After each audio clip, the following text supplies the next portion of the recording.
Cette exposition récemment inaugurée à la Spurs Gallery rassemble 43 artistes. Lors de l'épidémie de coronavirus, la galerie a invité des artistes à créer une nouvelle œuvre basée sur le concept propre. Il s'agit de l'une des plus grandes expositions que nous ayons jamais eues. 30 des œuvres ont été réalisées spécialement pour cette exposition et pendant la période de quarantaine de ces artistes. Pour créer un environnement sûr pour les visiteurs, la galerie prend au sérieux les mesures de prévention des épidémies. Nous devons prendre la température corporelle de tous ceux qui entrent dans la galerie. Nous prenons note de leur numéro d'identification et de leur numéro de téléphone portable et nous assurons que moins de 30 personnes sont dans la galerie en même temps. Les mêmes règles sont mises en œuvre à la Triumph Gallery qui a rouvert ses portes le 21 mars, devenant la deuxième galerie à reprendre ses activités à 798.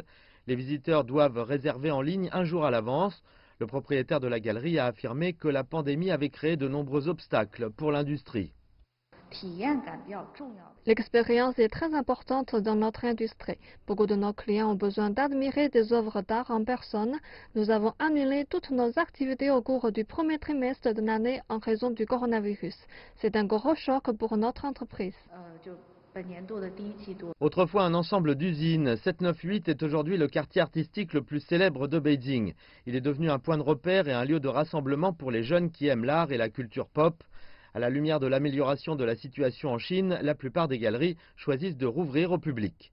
L'un des plus grands événements annuels du 798, le Gallery Weekend Beijing, a été reporté au 21 mai. Il présente une série d'expositions et d'activités par plus d'une douzaine de galeries présentes ici.